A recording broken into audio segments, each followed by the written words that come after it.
जय हनुमान। दोस्तों, यह कथा बाल हनुमान की बाल लीलाओं और अद्भुत शक्ति पर आधारित है। बचपन में ही हनुमान जी अत्यंत चंचल, निडर और जिज्ञासु थे। उनकी मासूम शरारतें कई बार देवताओं के लिए भी चिंता का कारण बन जाती थी। लेकिन इन्हीं लीलाओं से उनके अद्वितीय बल, साहस और भविष्य की महानता का संकेत मिलता है। बाल समय रब भक्त खिलियो। एक बार की बात है, माता अंजना हनुमान जी को कुटिया में लिटाकर कहीं बाहर चली गयी। थोड़ी देर में इन्हें बहुत तेज भूख लगी। इतने में आकाश में सूर्य भगवान उगते हुए दिखलाई दिए। इन्होंने समझा यह कोई लाल लाल सुंदर मीठा फल है। बस एक ही छलांग में सूर्य भगवान के पास जा पहुँचे और उन्हें पकड़कर मुंह में रख लिया। सूर्य ग्रहण का दिन था। राहु सूर्य को ग्रहण के लिए उनके पास पहुंच रहा था। उसे देखकर हनुमान जी ने सोचा यह कोई काला फल है, इसलिए उसकी ओर भी झपटे। राहु किसी तरह भागकर देवराज इंद्र के पास पहुंचा। उसने कांपते हुए स्वरों में इंद्रदेव से कहा, भगवान, आज आपने यह कौन सा दूसरा राहु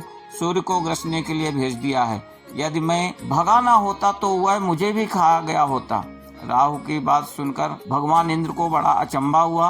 वह अपने सफेद ऐरावत हाथी पर सवार हो हाथ में वज्र ले बाहर निकले। उन्होंने देखा कि एक वानर बालक सूर्य को मुंह में दबाए आकाश में खेल रहा है। हनुमान ने भी सफेद ऐरावत पर सवार इंद्र को देखा। उन्होंने समझा कि यह भी कोई खाने लायक सफेद फल है। वह उधर भी झपट पड़े। यह देखकर देवराज इंद्र बहुत ही क्रोधित हो उठे। अपनी ओर झपटते हुए हनुमान जी से अपने को बचाया तथा सूर्य को छुड़ाने के लिए हनुमान जी की ठुड्डी हनु पर वज्र का तेज प्रहार किया। वज्र के उस प्रहार से हनुमान जी का मुंह खुल गया और वह बेहोश होकर पृथ्वी पर गिर पड़े। हनुमान जी के गिरते उनके पिता वायु देवता वहां पहुंच गए। अपने बेहोश बालक को उठाकर उन्होंने छाती से लगा लिया। माता अंजनी भी वहां दौड़ी हुई आ पहुंची। हनुमान को बेहोश देखकर वह रोने लगी। वायु देवता ने क्रोध में आकर बहना ही बंद कर दिया। हवा के रुक जाने के कारण तीनों लोकों में सभी प्राणी व्याकुल हो उठे। पशु पक्षी बेहोश होकर गिरने लगे। पेड़ पौधे और फसलें कुम्हलाने लगी।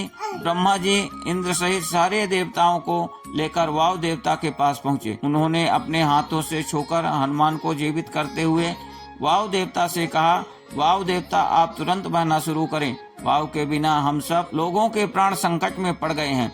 यदि आपने बहने में जरा भी देर की तो तीनों लोकों के प्राणी मौत के मुंह में चले जाएंगे। आपके इस बालक को आज सभी देवताओं की ओर से वरदान प्राप्त होगा। ब्रह्मा जी की बात सुनकर सभी देवताओं ने कहा, आज से इस बालक पर किसी प्रकार के अस्त्र शस्त्र का कोई प्रभाव नहीं पड़ेगा। इंद्र ने कहा, मेरे वज्र का प्रभाव अब इस पर नहीं पड़ेगा। इसकी हनु ठुड्डी वज्र से टूट गई थी, इसलिए इसका नाम आज से हनुमान होगा। ब्रह्मा जी ने कहा, वायुदेव, तुम्हारा यह पुत्र बल बुद्धि विद्या में सबसे बढ़ चढ़कर होगा। तीनों लोकों में किसी भी बात में इसकी बराबरी करने वाला दूसरा कोई ना होगा। यह भगवान राम का सबसे बड़ा भक्त होगा।